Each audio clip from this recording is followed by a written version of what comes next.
page just stopped turning. So Psalms 34:19 verse says it like this. Many are the afflictions of the righteous, but the Lord delivers him out of them all. Stop right there. This morning, I came here just to be an encourager. Is that okay?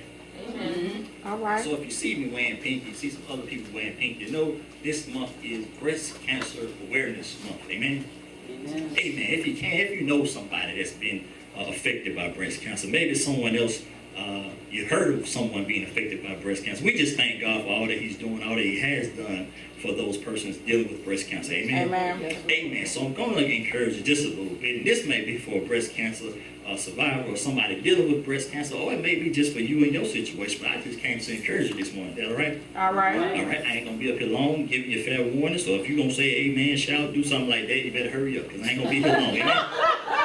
Amen? Amen. Amen. So I ain't going to be here long, but we're going to encourage you this morning because somebody may be hurting. Somebody may be going through something.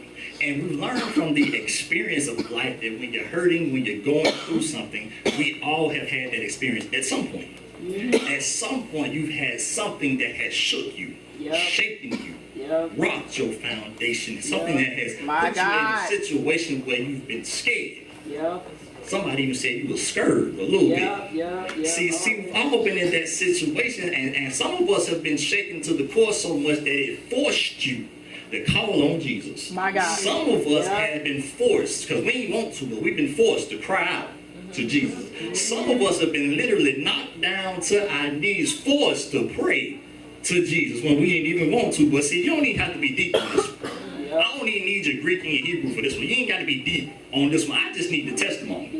Because the testimony is the encouraging factor. The testimony is what I need to help me get through from day to day. Just to know that somebody been through something similar to what I've been through. If I can get one person that can just tell me it's going to be all right because I've been in your shoes. If I can get one person to just say you can cry all you want to, but it's going to get better. You're going to have better days than this. If I can just get the testimony is what's going to keep me. The testimony is what lets me know that there's a process. Yes, sir. Scripture says many are the afflictions of the righteous. So that means that there's going to be affliction.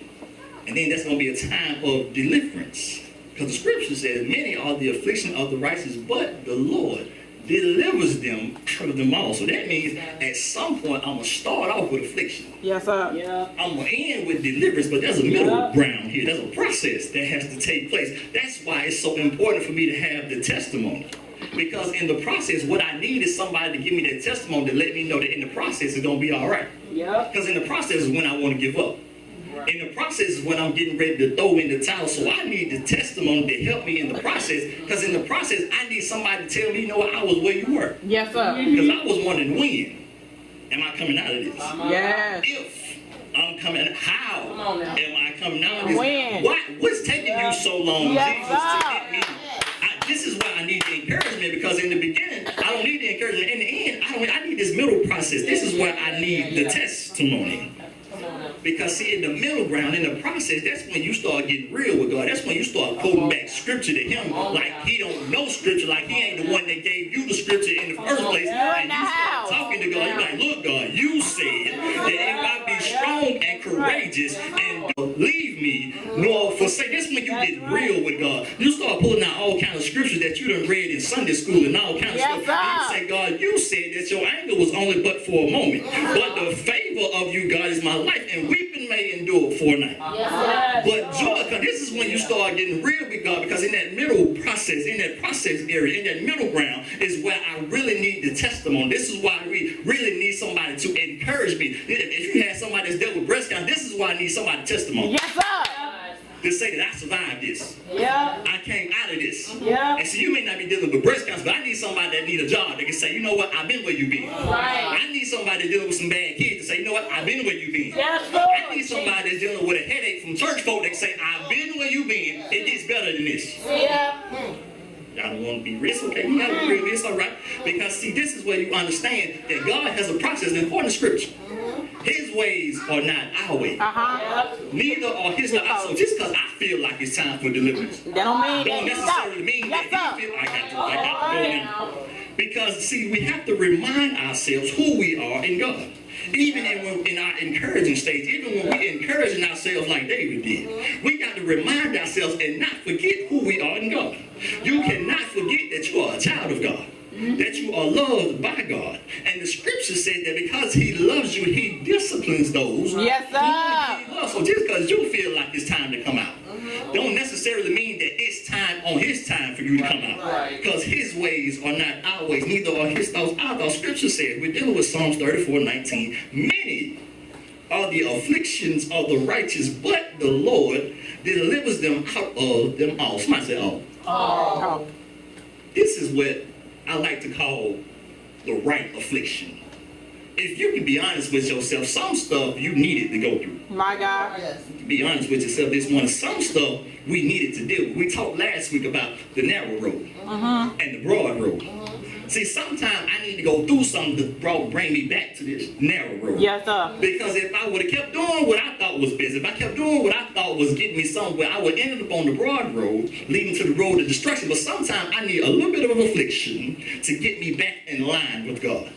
But it's hard for some people to grasp this concept. How can I be righteous, but yet be afflicted? Well, this really don't make sense to a lot of people, because how can I be living right, but be sick in my body? My God. How can I be living right, trusting God, but yet I'm troubled on every side? If you read the scripture, you'll know these things. How can I believe, trust God, but yet I'm broken in my spirit? A lot of people can't grasp how I can be righteous, but yet be afflicted. If I can put it in the simplest terms, you're going to have to endure some things in order to testify about some things. Yes, sir. Because, see, the testimony is simply this. You can't have a testimony without the test. Yes. Yeah. You see, you can try and testify about something, but if you ain't never been through nothing, you ain't got no power behind it. That's See, right. a lot of folk will try to seek glory for themselves, and they'll test a lie.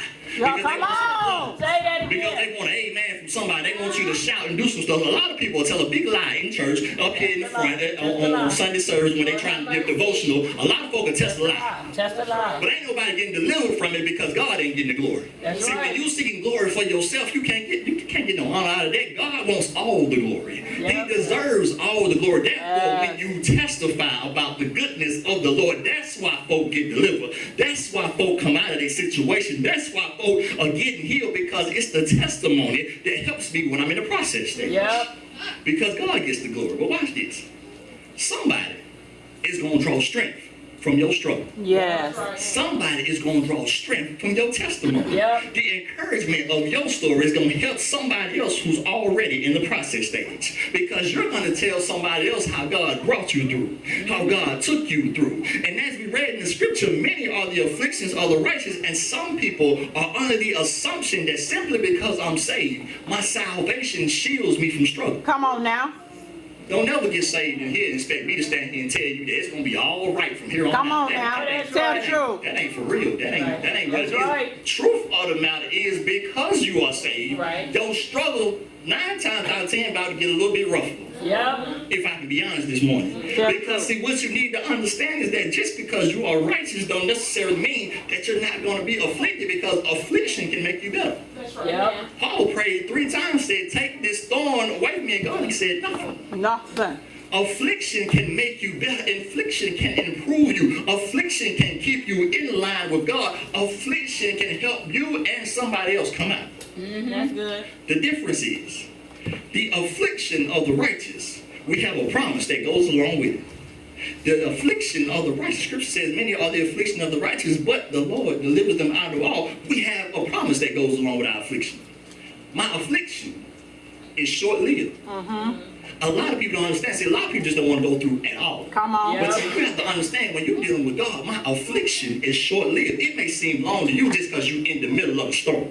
But you have to understand that my affliction is short-lived. I have a promise now that I will come out of this. I have a promise now that I will come through this. I have a promise now that this is not going to last always. I feel kind of like the Hebrew boys. I know I got to go in the fire. Yes, sir. But when God bring me out, not even my clothes will smell like smoke. You don't hear me this morning, because you have to understand that many are the affliction of the righteous. That means you got to go through some things.